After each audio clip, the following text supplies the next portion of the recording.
수능을 앞둔 사랑하는 후배 여러분, 반갑습니다. 저는 박기성 선배라고 합니다. 예비 고1 때가 생각이 나는데요. 예비 고1 때가 아니죠. 제가 고등학교 1학년 때입니다. 어, 고등학교 입학하고 나서 첫 번째 모의고사를 쳤습니다. 첫 번째 모의고사를 쳤는데, 이제 나중에 결과를 받아보니까, 선생님 기억으로는 아마 그때 성적이 260점 아니면 270점, 아마 그 근처였던 것 같아요. 아무튼 300점이 되지 않는 그런 점수였습니다. 200점 중후반대였는데 어, 그때 그 성적표를 받아보고 나서 이제 그런 생각이 드는 거예요. 과연 내가 잘할 수 있을까? 아직 눈앞에 있는 성적표는 이것밖에 안 되는데 어, 내가 앞으로 정말 성적이 올라서 정말 내가 원하는 꿈을 이룰 수 있을까 하는 그런 두려움이 생기더라고요. 그래서 이제 그때 이제 자포자기 할 수 있었죠. 어, 근데 그런데 신기한 건 그때 마음속에서 계속 어떤 소리가 들리는 것 같은 거예요. 아니다. 너 정말 잘할 수 있다. 지금 눈앞에 보이는 성적은 그렇지만 너 정말 잘할 수 있다. 너 정말 잘할 수 있는 사람이니까 포기하지 말고 한번 끝까지 해봐라. 너 정말 잘할 수 있는 사람이니까 포기하지 말고 한번 끝까지 해봐라. 하는 그런 목소리가 마음속에서 자꾸 들리는 거예요. 그래서 처음엔 긴가민가 했죠.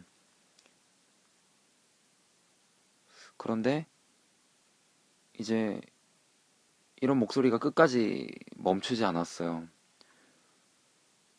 이제 계속 지치고 힘들 때마다 그 눈앞에 그런 성적으로 이제 마음이 약해질 때마다 이 마음속에서 그런 격려의 목소리가 끝까지 사라지지 않는 거예요. 그래서 어느 날이죠. 어느 날 그런 생각을 하게 됐어요. 그런 마음을 먹게 됐어요. 좋다.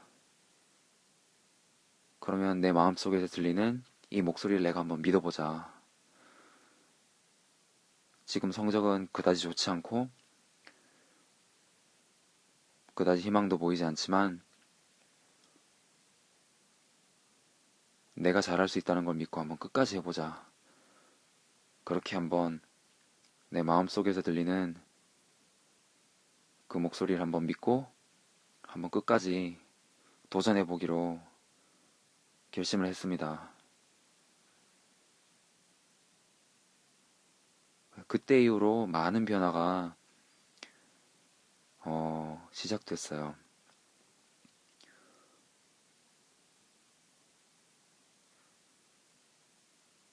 응용력이 떨어지는 편이었기 때문에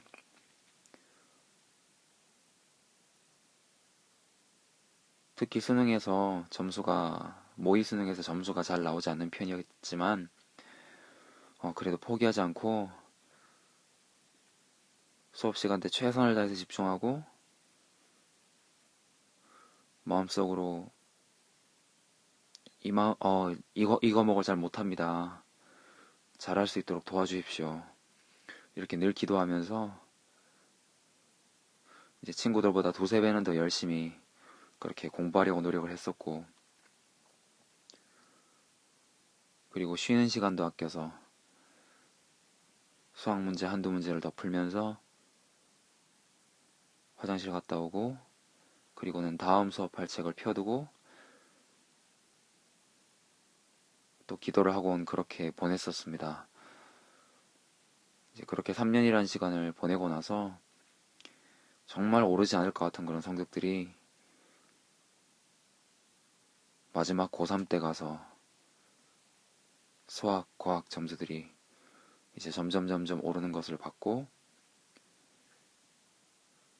나중에는 만점도 모의고사에서 그렇게 받게 되었던 기억이 납니다. 드디어 수능 날이 되었습니다.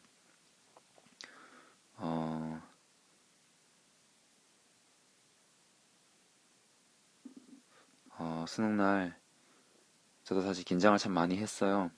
그런데 첫 번째 국어 영어 기억에서 예전엔 없었던 신경영 문제들이 나왔습니다. 긴장하지 마세요. 여러분들한테는 그런 일이 없을 수 있습니다. 어, 그 당시에는 뭐 EBS, 연계 출제니 뭐 그런 거 하나도 없었어요. 그냥 공부하고 치는 겁니다. 아무것도 그런 건 없었어요.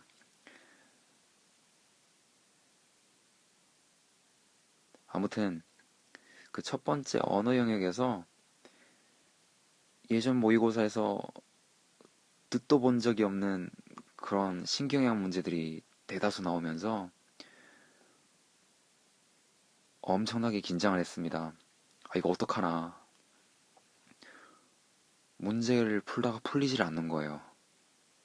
풀리질 않아요. 그래서 너무 긴장을 하면서 이제 어떻게 해야 될지를 모르고 한 5분? 한 10분? 정확하진 않지만 그렇게 멍을 때리고 있었어요. 문제가 풀리질 않으니까 답이 안 보이는 거예요. 이제 그때 마음속에 불안한 생각들이 스치고 지나갔어요. 그런데 예전에 했던 것처럼 그렇게 기도를 했습니다. 도와달라고.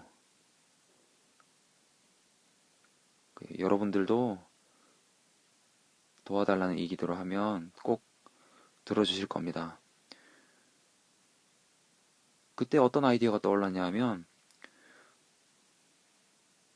저는 보통 정석적으로 이렇게 처음부터 끝까지 순서대로 푸는 편인데 한 번도 뒤에서부터 푼 적은 없었어요. 그런데 뒤에서부터 풀어보면 어떤가 하는 그런 마음이 살짝 드는 거예요. 그래서 그래 볼까 하면서 이렇게 시험지를 맨 뒤로 뒤집어서 맨 뒤에 있는 지문의 문제부터 이렇게 읽고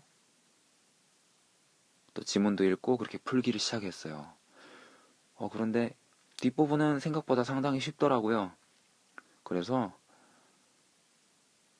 보다 이렇게 수월하게 이렇게 풀 수 있게 됐어요. 이렇게 뒤에서부터 문제를 이렇게 역으로 이렇게 지문을 읽고 풀어 나오면서 계속 돌아오다 보니까 이제 마음도 차차 안정되고 그리고 이제 시간이 좀 지나고 나서 앞에 안 풀리던 문제랑 지문을 다시 읽어보니까 이제 조금씩 답이 보이는 거예요.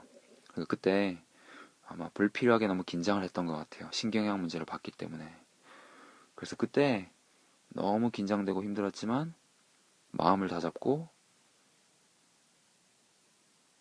기도를 하고 안정감을 되찾은 다음에 다시 문제를 보니까 안 보이던 답들이 보이던 거예요. 그래서 아마 첫 번째 그 국어 영역에서 모든 수험생들이 긴장했을 거예요. 이제 그렇지만 거기서 이제 마음의 평정을 되찾고 나름 선방할 수 있었어요. 그리고 2교시부터 나머지 그런 과목들은 다 예전 수준처럼 그렇게 평이하게 출제가 됐어요. 그래서 미리 포기하고 울면서 1교시 마치고 수능을 관두고 나왔던 학생들이 너무 진짜 아쉬웠을 것 같아요. 왜냐하면 2교시부터 문제들이 그렇게 쉬웠는데 1교시 국어 영역이 그렇게 어렵다고 해서 그냥 시험을 포기하고 나왔던 그 친구들이 너무 아쉽습니다. 그래서 여러분 절대로 그렇게 하지 마시고 문제가 생각하는 것보다 좀 다른 경향으로 나왔다 할지라도 기도하고 마음의 평정을 되찾은 다음에 다시 한번 문제를 보시면 안 보이던 답이 보일 거예요. 그래서 절대 중간에 시험을 포기하고 시험장을 나오는 일은 없기 바랍니다.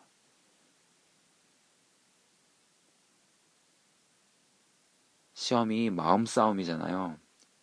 이 일종의 심리전이기 때문에 끝까지 포기하지 않고 잘할 수 있어요. 잘할 수 있으니까 잘할 수 있다는 믿음을 끝까지 잃지 말고 평정심을 가지고 끝까지 문제를 다 풀고 그렇게 나온다면 오히려 자기가 생각하던 것보다 훨씬 더 높은 점수를 받고 나올 수 있습니다. 성적표를 받아보기 전까진 누구도 모르는 거예요. 그래서 잘할 수 있다는 믿음을 끝까지 잃지 말길 바랍니다.